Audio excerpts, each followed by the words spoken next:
Hello friends, welcome to my channel. आज की कहानी है परिधि। परिधि ने जब होश संभाला होगा तब शायद उसे अपने नाम का अर्थ मालूम नहीं होगा कि परिधि का मतलब होता है दायरा। नन्ही परिधि को सब प्यार से परी पुकारते थे। दिखने में भी बिल्कुल परी के जैसी थी। बोलती तो ऐसे जैसे मुंह से फूल झड़ते। उसकी तोतली जुबान को सुनकर माँ, बाबा, दादी, दादू, दीदी सब फूले नहीं समाते थे। दीदी की तो जैसे जान थी परी, हर वक्त उसे कलेजे से चिपकाए रखती। 7 साल बड़ी थी निधि दीदी परी से, इसलिए बहन से ज़्यादा माँ का भाव था निधि में परी के लिए।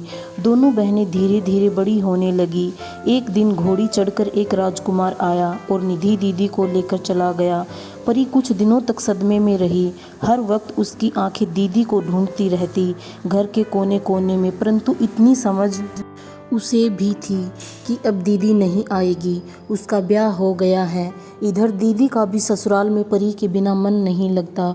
उसे लगता था जैसे हर वक्त परी उसके आसपास ही मंडरा रही हो। दीदी का एक देवर था, सजीला गबरू जवान दिवेश। निधि का पति सोमेश और देवर देवेश दोनों मिलकर पारिवारिक बिजनेस चलाते थे, जो कि अच्छा खासा चल रहा था। खाता पीता घर था।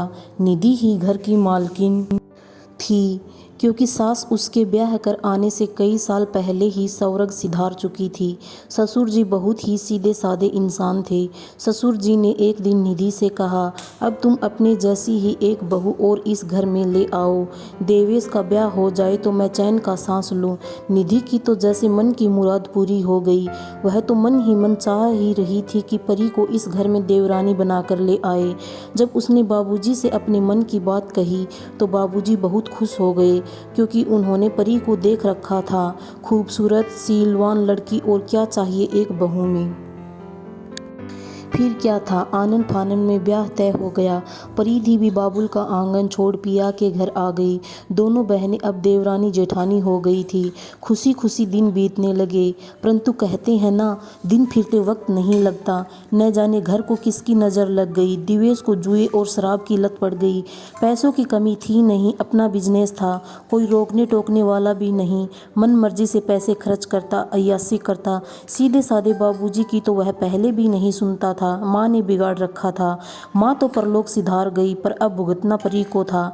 बेचारी परी के तो जैसे पर ही किसी ने काट दिए। उस पर से 2 जुड़वा बेटे का जन्म। जिम्मेदारी के बोझ तले वह दबती चली गई। हालांकि निधि ने अपनी परी को सभी कर्तव्यों से स्वतंत्र कर रखा था, परंतु फिर भी निधि अपनी दीदी के साथ साथ ही रहती। जितना हो सके गृह कार्यों में हाथ बटाती, परंतु अब वह गुमसुम हो गई थी, बोलती कुछ नहीं थी। निधि को भी बहुत तकलीफ थी कि उसने अपने ही हाथों अपनी बहन का जीवन बर्बाद कर दिया। अगर उसे पहले पता होता तो शायद वह इस घर में उसे कभी ना लाती। निधि परी को समझती थी, एक दिन सब ठीक हो जाएगा, धीरज रखो, समय का पहिया अवश्य घूमेगा। परंतु परी के सब्र का बांध टूटता जा रहा था। प्रतिदिन देवेश का शराब पीकर आना और फिर उसे मारना पीटना परी को असहाय होता जा रहा था। जी घुटता था ऐसे वातावरण में उसका। दीदी से भी अब वह खुलकर बातें नहीं करती थी।